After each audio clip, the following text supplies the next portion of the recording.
Yes, it's obviously, it's probably the most difficult c'est probablement thing to play. Le morceau le plus difficile à interpréter. And even looking at the score Et même simplement regarder la partition vous donne le vertige. Yes, but then as I often write when I come to United States or I come to Japan, your j'arrive aux occupation, États-Unis et au Japon, j'essaie on doit remplir, vous savez, une petite case pour donner quelle est votre profession. Et je dis donc pianiste professionnel, j'écris. Et lorsque j'ai vu cette partition, je me suis dit, bon, si effectivement je suis ce pianiste professionnel, il va falloir que l'interpréter. Se mettre à la tâche. Et alors j'ai découvert justement une musique tellement riche, tellement intéressante, une transcription tellement unique que cela a complètement changé ma façon d'envisager les études de Chopin. Which was in fact the task of Godowsky. He didn't want to. Godowsky voulait en fait Yes, he wanted to make it more difficult so people would pay more attention to encore details. Plus difficile, ainsi les gens passent plus de temps sur les détails.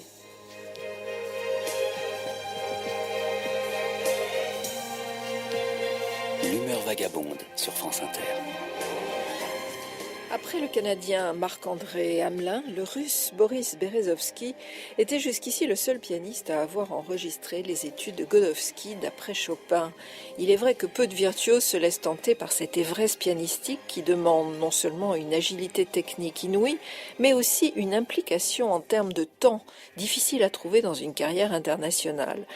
Ceux qui haussent le sourcil en se demandant ce qu'il y a de particulièrement long et difficile à travailler des pièces d'un musicien oublié, composées à partir des célébrissimes études de Chopin que tout jeune pianiste connaît sur le bout des doigts, sont donc, comme moi, jusqu'à il y a peu, ils ignorent que ces œuvres ont été écrites pour la seule main gauche.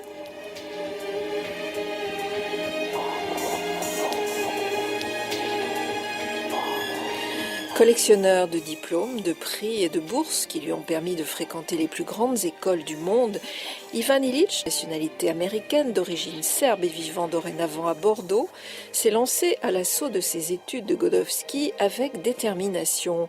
Il y a découvert des difficultés insoupçonnées qui l'ont conduit à se remettre humblement en situation de débutant. Récompensé de longs mois plus tard parce qu'il n'hésite pas à nommer une épiphanie musicale et une nouvelle maîtrise de son corps, Ivan Ilitch vient de graver ses 22 études pour la main gauche chez Paraty, maison de disques, où il avait déjà sorti en 2008 les 24 préludes de Claude Debussy. Ivan Ilitch est ce soir l'invité de l'humeur vagabonde.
Bonsoir Ivan Illich. Bonsoir.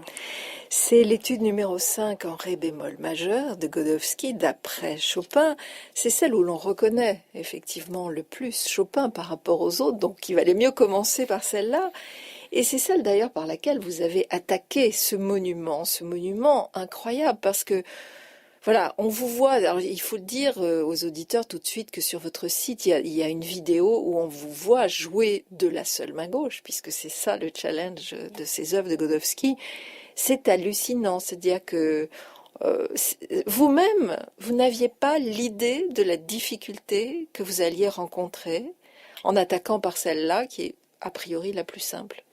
Oui, justement, c'était ça la plus grande surprise en quelque sorte, parce que je me suis dit que en abordant les études, j'ai choisi quelque chose de raisonnable.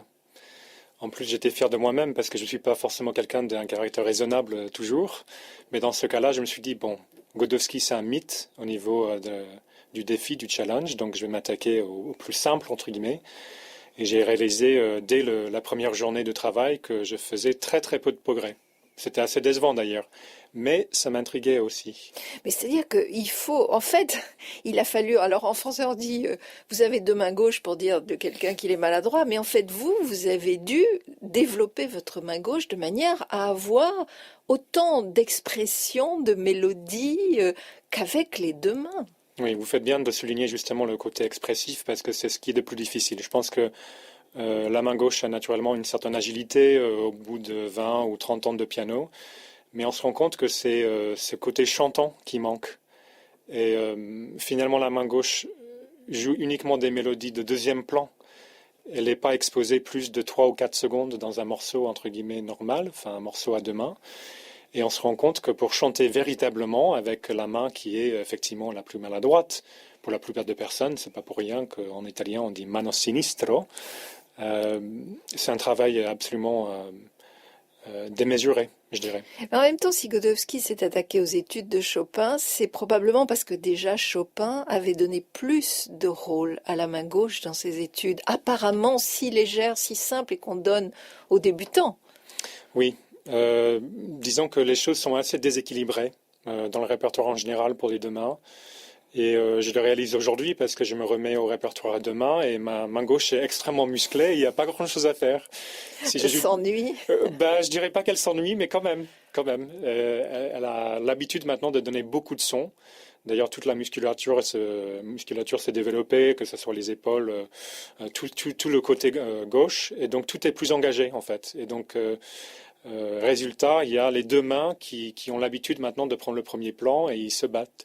Alors, ce Léopold Godowsky, là, il est essentiellement connu par ce qu'on ne peut pas appeler d'ailleurs une transcription, mais plutôt une recomposition des études de Chopin. Il est connu pour ça. Est-ce que c'est une injustice? Parce que c'est un compositeur qui n'est pas joué, qui est oublié, alors qu'il a été une vraie star de son vivant. Et puis, dès sa mort, terminé, il reste ses 22 études parce que c'est un Himalaya. Oui, c'est ça. Est-ce que c'est une injustice d'avoir oublié la musique de Godowsky en elle-même? Je pense que c'est à la fois une injustice d'avoir oublié le personnage autant que sa musique, parce que comme vous le soulignez, c'était quelqu'un d'extrêmement connu. C'était vraiment quelqu'un qui avait la carrière de rêve pendant sa vie.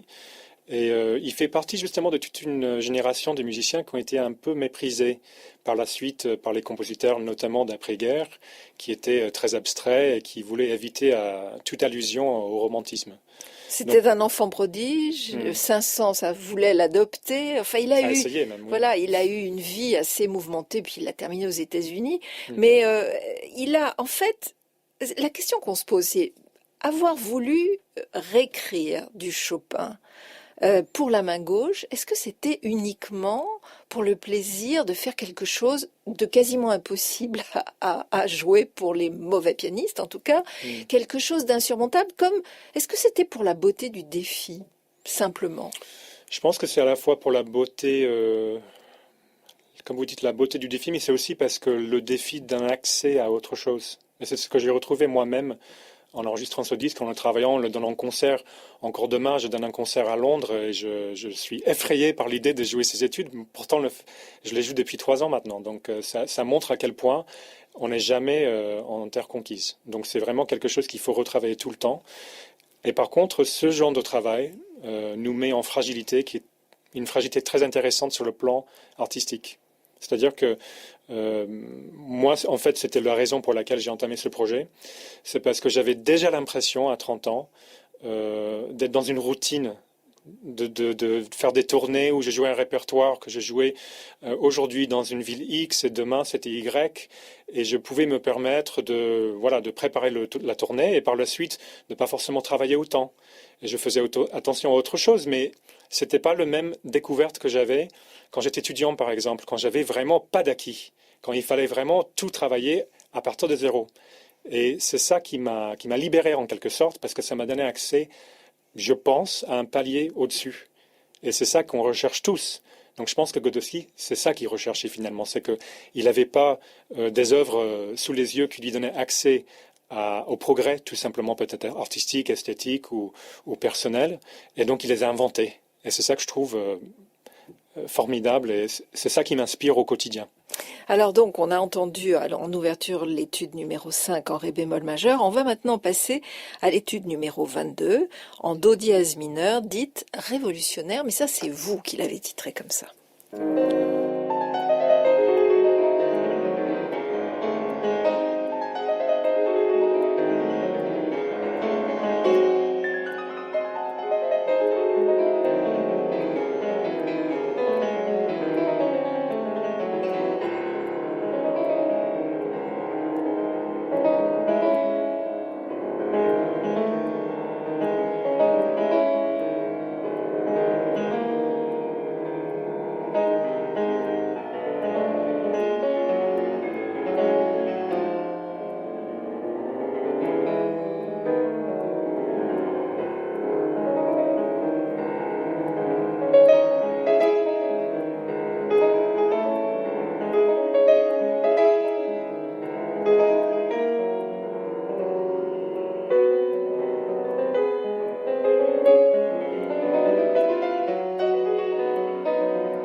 Yvan Illich est très troublant pour l'auditeur habitué à écouter Chopin parce que l'ombre de Chopin passe, parfois il est là très présent, parfois il n'y est plus du tout, parce que, en fait, Godowsky, forcément, il fallait passer ce qu'on joue de la main droite à la main gauche, donc le rendre possible, mais il a changé de tonalité aussi. En fait, c'est autre chose, et on ne sait pas comment est-ce que vous le définiriez, vous, parce que moi, je n'arrive pas à dire ce que c'est. Mais justement, je trouve cette ambiguïté extrêmement riche, parce qu'on n'a pas de terme, justement, et c'est assez drôle parce que pendant quelques temps, j'étais en correspondance avec des étymologistes aux États-Unis dans les universités pour essayer de chercher le mot juste pour ce qu'il a fait Godowsky, et je ne le trouve pas. Et je pense que c'est pas plus mal. Parce que justement, le fait qu'on n'arrive pas à en faire, comment dirais-je, le dire dans un mot, fait qu'on est obligé d'en parler plus, de l'expliquer, de chercher, comme on le fait maintenant. Et c'est exactement ce qui manque pour moi dans la musique aujourd'hui. C'est qu'on n'en parle pas assez. On ne débat. On ne définit pas les termes. Tout est acquis. On repasse les choses qu'on connaît par cœur. Et il n'y a pas d'engagement, à la fois, non seulement de la part du public, mais aussi de la part des gens qui en parlent, des journalistes et aussi des musiciens en prime. Et je trouve que cet engagement, qui est aussi intéressant, par exemple, dans l'art contemporain d'aujourd'hui, manque un peu dans notre musique. Et c'est ce que j'aimerais rapporter. Alors vous-même, lorsque vous vous êtes retrouvé au pied de cette montagne, donc vous avez attaqué par l'étude numéro 5, qu'est-ce que vous avez découvert que vous ignoriez sur vous-même, sur votre art, sur votre façon d'être avec la musique? Qu'est-ce que cette œuvre-là, ces années passées avec Godowsky vous ont appris sur vous? Ça, c'est une excellente question. Je dirais que je n'étais pas aussi avancé que je l'aurais pensé. En fait, c'est que c'est pas parce qu'on peut enregistrer des choses du grand répertoire qu'on a la liberté qu'on pense qu'on a. Et en prime, j'étais pas aussi détendu, pour dire les choses très simplement.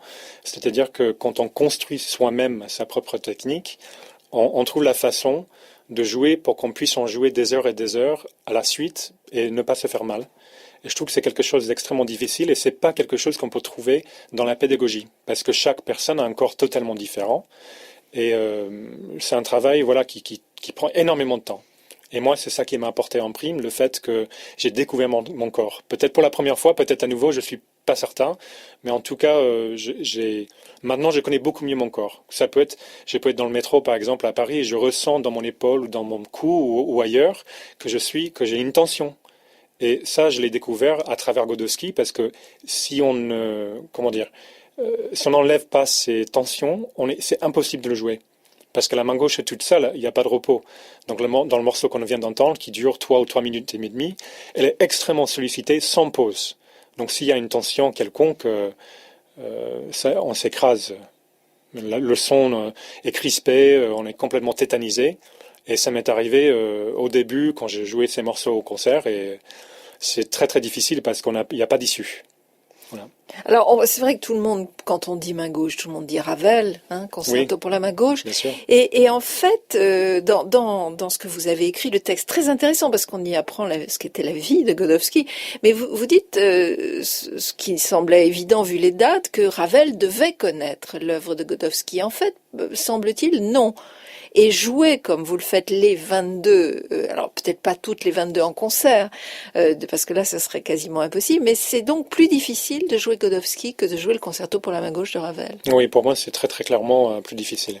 D'ailleurs, vous avez raison de dire que c'est quasiment impossible de jouer les 22 parce que j'étais censé le faire demain à Londres et j'ai abandonné parce que j'ai pas envie de me faire mal et parce qu'effectivement, préparer les 22 à la fois, pour l'instant, j'ai pas trouvé la solution. Je pense que je la trouverai un jour, mais pour l'instant, c'est pas le cas. En ce qui concerne Ravel, je suis un grand admirateur de sa musique, évidemment, et du concerto notamment parce que c'est une pièce très importante pour moi parce que je l'ai joué, c'était le premier concerto que j'ai interprété avec orchestre. Et donc c'était un grand moment pour moi, j'ai remporté un concours aux États-Unis.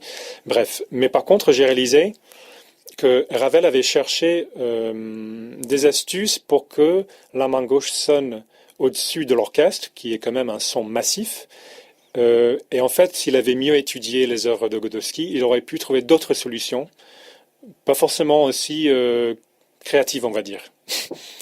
Mais à son honneur, je trouve que les solutions qu'il a trouvées sont intéressantes. mais Godowsky connaissait beaucoup mieux le piano, ça n'a rien à voir. En fait, tout simplement, c'est un pianiste hors norme et ça se voit. C'est à la fois moins maladroit que le Ravel et il va plus loin dans la découverte technique.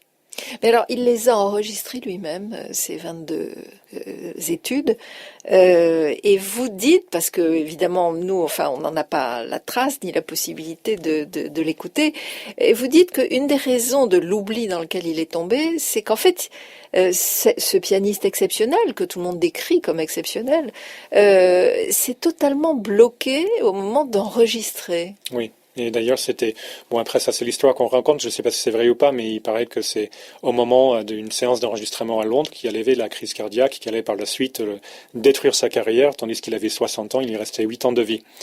Je pense qu'on peut comprendre que quelqu'un qui est de la belle époque romantique, qui a l'habitude de penser que le concert c'est le nec plus ultra, et l'enregistrement c'est quelque chose de secondaire, c'est une technologie nouvelle.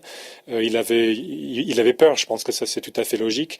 Mais par contre, effectivement, les traces qu'il nous a laissées ne donnent pas l'impression que c'était le pianiste qu'il était selon les pianistes de son époque, qui étaient Rubinstein, Marek Peninov. Qui l'admirait énormément. Oui, qui et qui, eux, ont laissé une trace, évidemment. Oui, c'est ça l'ironie, mais c'est souvent le cas, en fait. C'est comme ça me fait penser, quand j'étais au conservatoire, il y avait certains élèves qui étaient extrêmement doués, et uniquement en salle de répétition, quand ils jouaient devant d'autres camarades de classe. Et dès qu'ils sortaient sur scène, ils s'effondraient totalement. Et je me rappelle d'un garçon en particulier qui n'a jamais réussi à recréer cette même ambiance en public quand il était parmi nous, quand il voulait nous bluffer. Alors, troisième extrait de ce disque que vous avez gravé, Ivan Ilitch, chez Paraty, c'est l'étude numéro 43, intitulée « Tempête ».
Ivan Illich, vous avez donné des noms à chacune de ces études, alors que Godowsky ne l'a pas fait. C'était comme un désir de poser un petit caillou à vous? En partie, je dirais oui, mais c'était pas exactement ça. C'est-à-dire que au moment où j'ai entamé ce projet, je venais d'emménager à Bordeaux, donc depuis 3 ans, et j'étais confronté par le monde viticole. Donc un monde que je ignorais totalement. Et même si j'aimais boire du vin, je ne savais pas en parler, je ne savais pas le décrire mes sensations. Et j'étais entouré de gens qui non seulement qui prenaient énormément de plaisir à déguster quelque chose, mais qui savaient le décrire avec raffinement. Et quand cette personne, par exemple, qui était en face de moi, décortique un vin, ça m'a donné à moi aussi du plaisir. Et c'est ça que j'ai voulu rechercher en fait. Et c'est ça que je vais rappeler cette idée de tout à l'heure, c'est le fait de parler, de discuter des choses. Je pense qu'on a l'idée que plus on décortique et moins on a de plaisir. Mais ce n'est pas forcément le cas. Ça dépend de la façon dont on décortique et si on le fait ensemble, si ce n'est pas unidirectionnel, si c'est un dialogue, en somme. Et je me rappelle d'une façon très évidente la première fois que j'ai réussi, moi, à décortiquer un vin. La première fois qu'en plongeant mon nez dans ce verre, j'ai senti l'odeur de la viande rouge, comme une entrecôte qui venait d'être grillée. Et c'était une espèce d'extase en fait, parce que je pouvais partager ça avec les autres. Et dès que je l'ai dit, les autres personnes qui étaient autour de moi ont senti la même chose et ont pris encore plus de plaisir à goûter le même vin que moi. Et en fait, là c'est une façon très modeste de le faire. Mais je voulais évoquer quelque chose avec cette musique, parce que déjà les titres, ça s'appelle par exemple étude 28A, étude 15A, 43B. Et je trouve que ça, non seulement ça n'aide pas, mais ça met une distance, parce qu'on a l'impression que c'est quelque chose d'abstrait, tandis que c'est de la musique la plus romantique qui peut exister. Ce sont des émotions pures. Et il n'a pas du tout valorisé sa musique en mettant des titres pareils, au contraire. C'était une volonté de moderniste de faire ça, mais je trouve qu'il avait vraiment tort de faire ça. Et donc je voulais, en fait, quand je présente cette musique de ma façon, c'est ma façon de dire, on n'a pas besoin de faire ça. Et on n'a pas besoin de toujours, de rechercher une authenticité, de faire comme c'était fait avant. Ça ne veut pas dire que mes titres sont les meilleurs titres. Au contraire, je trouve qu'on peut en trouver d'autres. Mais j'aime ce débat. Je trouve ça enrichissant. Et c'est comme quand j'ai joué les préludes de Debussy en concert, souvent en tournée. Je ne donnais pas les titres. Et je demandais aux gens autour qu'est-ce qu'ils en pensaient. C'était quoi le titre? Ou alors je donnais les titres après chaque morceau, comme dans les partitions de Debussy. Ou alors je demandais à des enfants dans des écoles d'inventer des titres. Et je trouve ça, on écoute différemment la musique. On cherche. Tandis que quand il écoute avec le titre, on cherche ce qui était donné déjà. Et résultat, on est un peu paresseux. Il y a une espèce d'apathie qui s'installe, qui, moi, en tant que musicien, m'agace, parce que c'est exactement le contraire de ce que je veux. Ivan Illich, en vous écoutant parler de cette expérience, je me demande comment vous étiez avant d'avoir vécu tout ce temps avec Godowsky, d'avoir changé votre corps, musclé votre main gauche, réappris des appuis quand vous jouez, appris à laisser cette main droite immobile, ce qui doit être une assez grande souffrance pour un pianiste. Et je me demande si, en fait, quand vous parlez de cette expérience au long cours avec Godowsky, vous dites que vous avez franchi des paliers de sens. Et moi, je me demande s'il n'y a pas eu une transformation, on pourrait dire philosophique, morale, psychologique en tout cas. Vous êtes différent sûrement aujourd'hui. Oui, je le crois profondément et je pense que ça se voit aussi à tout point de vue entre les deux disques, le Debussy qui est sorti en 2008 et celui-là. Celui-ci est pour moi beaucoup plus personnel. En fait, ce qui me manquait en 2008, c'était la façon d'engager tout ce que j'avais à donner en tant que personne. Parce que quand on est musicien, on joue la partition, mais on n'a pas l'occasion de parler forcément, ou d'écrire, ou de s'exprimer autrement. Et moi, j'avais besoin de faire ça. J'avais besoin de trouver la façon de le faire, mais que ça soit dans le contexte d'un projet qui est quand même musical en prime. Et je commence à faire mon chemin de savoir communiquer, non seulement avec la musique. Et ça a complètement changé la façon dont je joue, évidemment, parce que ça me donne plus de confiance. Je peux choisir un parti pris beaucoup plus fort, en sachant que si je sais le défendre, j'ai le droit de le faire. Et ça me donne une libération folle. Alors vous parliez il y a un moment de cette manière de nommer la musique. Alors on sait bien que Debussy c'était le roi pour ça, parce que dans les préludes il y a des titres absolument extraordinaires. C'est vrai qu'ils sont aussi beaucoup sortis de poésie, de Mallarmé, de Verlaine, de Maeterlinck. Bon, et là on va écouter justement un philosophe français, Vladimir Yankelevitch, qui était un grand amateur de musique, un amoureux de Debussy, un pianiste lui-même. Et là, il nous parle, et on va l'entendre après sous vos doigts, du prélude de Debussy qui s'appelle « Des pas sur la neige ». C'est comme le geste du peintre par lequel il imprime une touche sur le tableau. Mais ce qui importe, c'est le geste. C'est le geste. Et ce n'est pas la trace laissée par ce geste. Des pas sur la neige. D'où viennent ces pas? Où vont-ils? Peu importe. Ces traces dans la neige sont des traces inconsistantes. C'est comme une inscription sur le sable. C'est quelque chose d'éphémère, de provisoire. Il y a eu une présence en allée, une présence mystérieuse, la présence d'un homme, de quelqu'un. C'est la seule forme sous laquelle apparaisse quelqu'un, un homme. Ici, vous voyez, on peut faire se rejoindre la touche, c'est-à-dire l'iambe, le passage, la pression fugitive, et en même temps la personne anonyme, la personne sans visage. Des pas sur la neige, c'est le souvenir d'un homme, de quelqu'un d'anonyme, dont personne ne connaît d'identité. C'est l'anonyme, comme dans l'inscription pour un tombeau, l'épigraphe pour un tombeau sans nom. Un tombeau sans nom. L'anonyme.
Je me sens un peu comme à la fois un fauve aux aguets de sa proie, en quête d'énergie, en tout cas selon la parole de Rodin, qui dit toujours « je suis un guetteur de vie ». Victor Hugo disait souvent la musique, c'est l'architecture des sons.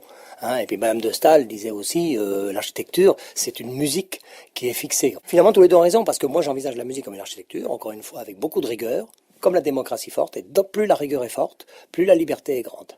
Mais ça ne veut pas dire qu'il faut s'enfermer dans des systèmes de carrière, des systèmes sociaux et autres. Par contre, la rigueur, c'est le respect de la partition.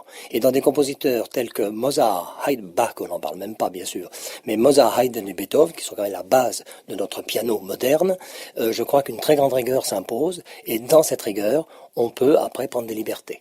Mais bien sûr, je rejette le fait d'arpéger, de ne pas jouer ensemble la basse avec le chant, comme font malheureusement trop de mes collègues aujourd'hui. C'est une mode, un peu kitsch d'ailleurs. Je ne sais pas si c'est un hommage au piano des années 20 ou début du siècle, que Rubinstein lui-même, interprète très moderne pour son époque, ne pratiquait pas. Rubinstein jouait la musique d'une façon assez germanique, assez droite, un peu austère d'ailleurs, on le lui a reproché, mais il n'y avait pas de kitsch dans son jeu. Il était très moderne pour son époque, notamment dans ses interprétations de Chopin. Ivan Illich, pas besoin de vous présenter François-René Duchâble. Il était en 2006 dans l'émission À Voix Nue sur France Culture. On le reconnaît tout de suite parce que il râle tout le temps. C'est un rebelle, oui. Ça ne va pas. Et en même temps, quand il parle de Rubinstein, voilà, qui était son maître, comme Duchâble a été votre professeur, il y a cet amour qui passe. Alors lui, il parle d'architecture. C'est cette rigueur-là aussi qu'il vous a léguée. Oui, mais je pense que, comment dire, il me l'a pas forcément légué, c'est plutôt que c'est ce qui m'a rendu sensible à sa démarche à lui. C'est ce qui a fait que je suis allé à sa rencontre. C'est parce qu'il avait ce côté-là qui me parlait, qui était en moi, je pense, depuis toujours, et qui n'intéresse pas tous les musiciens, malheureusement, comme il le souligne si bien. Je pense que les musiciens savent que la rigueur existe, mais ne veulent pas forcément l'avouer ou ne veulent pas en parler ou ne veulent pas en tout cas en faire un paramètre principal. Et c'est évidemment un fort dommage. Évidemment, je reconnais à la fois la voix et le discours et ça me fait tellement plaisir d'entendre la voix et ce discours pas parce que je suis d'accord avec tout ce qu'il dit. Là, en l'occurrence, je suis plutôt d'accord avec ce qu'il a dit. Mais parce qu'en fait, en voyant cet homme, en le rencontrant, j'ai réalisé qu'on avait le droit à l'indépendance, d'être soi-même. On n'avait pas besoin de faire plaisir aux autres, toujours. Au contraire, ça peut être assez intéressant, enrichissant de ne pas faire plaisir, justement. Et j'étais dans des situations, dans des cafés notamment, où M. Duchâble n'a pas du tout fait plaisir aux gens qui étaient autour. C'est un peu sa spécialité, quoi. Oui, mais c'est quelqu'un avec des très grandes qualités, un cœur énorme. La générosité qu'il m'a montré, des cours de 4 heures sur les préludes de Chopin, m'ont marqué à vie, quoi. Parce qu'il n'y a pas tout le monde qui va faire ça. Mais c'est drôle, en l'écoutant parler d'architecture, ça fait penser que parfois la musique, c'est vrai, c'est aussi des choses très, très strictes, très encadrées, j'allais dire presque mathématiques. Vous avez fait des mathématiques vous-même, à Berkeley, vous avez fait de la musique et des mathématiques. C'est quoi pour vous le lien, justement, entre les mathématiques et la musique ? Quelle question. S'il y en a un. Bien sûr qu'il y en a. Déjà, le lien est très très fort sur le plan structural. C'est-à-dire que dans la physique même du son, il existe une architecture. Qu'on veuille l'ignorer ou en profiter, ça c'est autre chose, mais elle existe. Bon.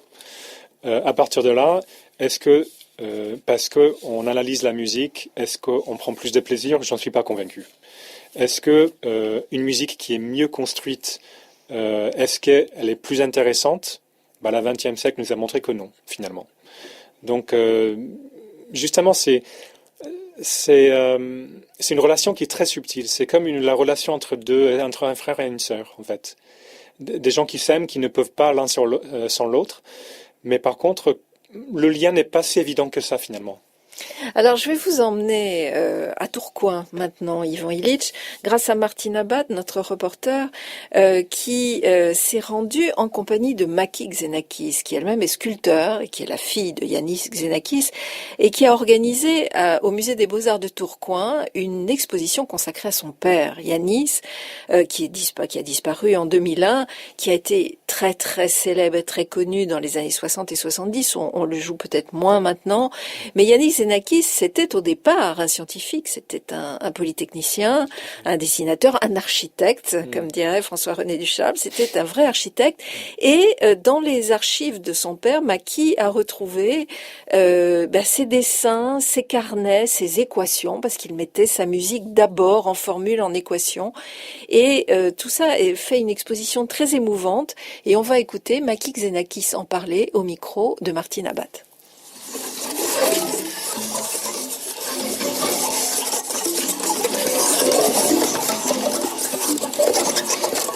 C'était un homme extrêmement romantique, qui avait été vraiment marqué par la mort de sa mère, qui en parlait constamment et qui était en permanence à lutter contre l'idée de la mort. Et je pense qu'il a fait de la musique pour lutter contre la mort, pour arrêter le temps et construire un univers qui était au-delà de ça, mais qui parlait de ça. Vous trouvez que le temps passait trop vite ? Oh oui, tous les matins, il me disait « Mama, est-ce que tu te rends compte à quel point le temps passe vite, à quel point on est des météorites ?» Et il est tellement différent des autres musiciens de l'époque qu'il se fait envoyer balader. Il n'y a que Messiaen qui tout d'un coup lui dit « Mais enfin, c'est formidable, restez ce que vous êtes, restez grec, restez mathématicien, restez musicien, restez naïf. » Et donc, Messiaen lui propose d'aller à ses cours. Parce qu'en auditeur libre, parce qu'il travaille, mon père, il est chez Le Corbusier, donc il ne peut pas suivre tous les cours. Une porte s'ouvre chez Messiaen. Et c'est chez Messiaen qu'il se met à composer ses premières œuvres. C'était surtout de montrer la musique qu'il avait construite, qu'il entendait, qu'il avait envie de faire entendre dans sa tête. Parce qu'il dit beaucoup qu'en fait, pendant ces périodes de grande solitude en Grèce, dans cette pension, il était très très sensible au son des cigales, de la nature, de la mer, des orages. Après, pendant la Résistance, il était très très sensible aux mouvements de masse, aux mouvements de manifestation, aux bombardements, aux illuminations la nuit, des bombardements. Enfin, il veut nous faire rentrer dans le cosmos, il veut nous faire sortir du chaos. Et donc, il est dans cet esprit de construire une musique ancestrale première, primitive, et on est à l'aube de ce qui nous a constitués. Sans les mots, sans la culture peut-être. Donc voilà, c'est une musique très très prenante, quoi, et très bouleversante qui nous entraîne avec lui. Voilà, il y a un archaïsme de la musique où il n'y a pas cette espèce d'enrobage de culture jolie. C'est ce qu'on retrouve dans sa musique, c'est ce que moi je retrouve dans sa musique. J'ai l'impression de me retrouver en Corse avec lui dans les tempêtes ou dans les orages. Il nous faisait entendre le son des gouttes de pluie. On était sous la tente, il écoutait le rythme, il calculait le son du tonnerre avec la lumière. On était dans sa musique, toujours. Et lui, il écoutait ça, il était complètement émerveillé. Et après, quand l'orage était à son comble, alors là, il partait comme un fou dans la montagne pour rejoindre les éclairs et l'univers.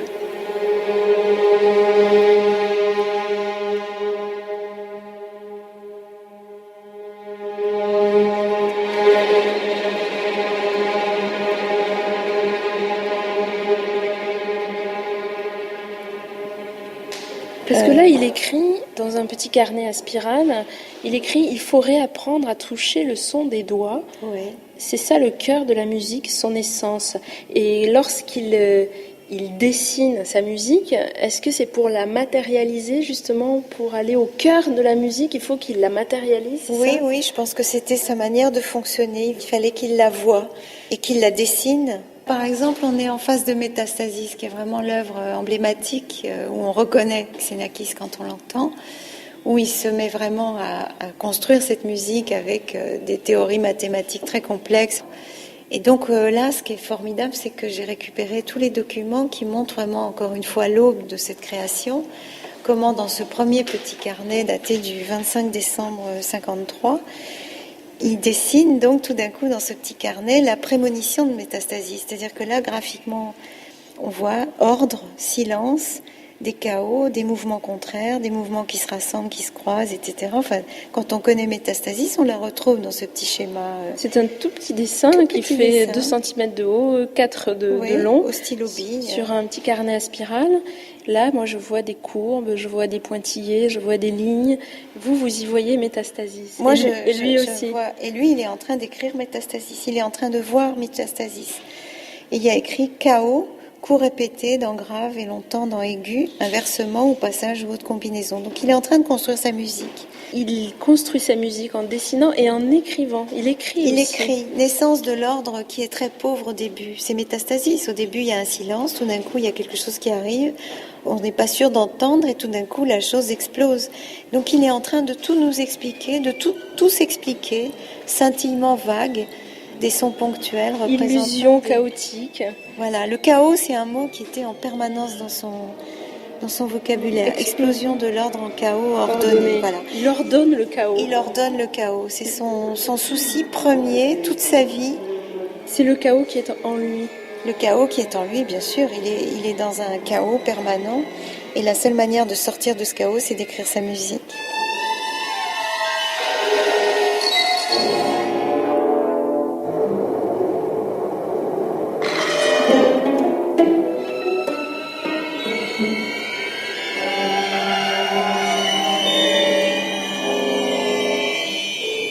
Et alors, ce que je trouve absolument bouleversant, et que personne ne l'avait vu jusqu'à présent, c'est que j'ai retrouvé un carnet qui est du lendemain de ce jour fameux où il dessine donc métastasis et où il contrôle le chaos. Il écrit en français. Il écrit en français, et là, c'est daté du 26 décembre, où tout est en grec. Et malheureusement, je ne parle pas le grec. Il me reprochait de ne pas le parler, mais il ne me le parlait pas. Donc voilà. Et donc récemment, un ami grec est venu chez moi et je lui ai montré cette écriture. Et là, coup de théâtre, si je puis dire, parce que pour moi, ça a été vraiment d'une grande violence quand il m'a traduit ce poème. Ça s'appelle un chant funèbre. En Grèce, il paraît que c'est très habituel. Pour honorer un mort, on écrit un poème qu'on lit en fait pendant son enterrement. Et c'est en hommage à un camarade de résistance, Papatakis, qui avait son âge, qui avait une vingtaine d'années, qui était résistant et qui s'est fait poursuivre par les nazis dans l'école de Polytechnique. Et il s'est fait tirer dessus et tuer comme un lapin sous leurs yeux par les nazis. Et donc c'est un poème très long, vous voyez, parce que je l'ai traduit dans tout son entier. Le lendemain, il écrit aussi.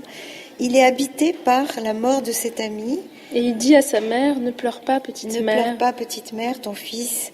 Nous, ses amis, pleurerons agenouillés. L'âme noire qu'il a expirée, il sera toujours en nous. Et c'est étonnant de voir à quel point ce texte est écrit au milieu de ses recherches de métastasis. Je savais qu'il était désespéré, qu'il était profondément lié à son passé, à la guerre, à la mort de sa mère, à la résistance. Mais que ça soit là dans ses cahiers au moment aussi fort que les épreuves mathématiques qu'il est en train de faire pour construire sa musique, il a besoin de tout ça pour faire cette musique.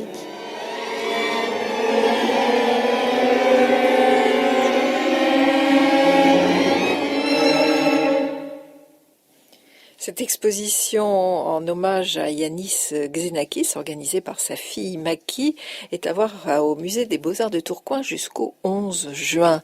Ivan Illich, c'est une musique très surprenante, et on parlait de mathématiques et de musique, alors là c'est vraiment l'osmose parfaite dans une musique qui est pour nous assez difficile d'accès. Hein. Je dois dire que pour moi elle est difficile d'accès aussi.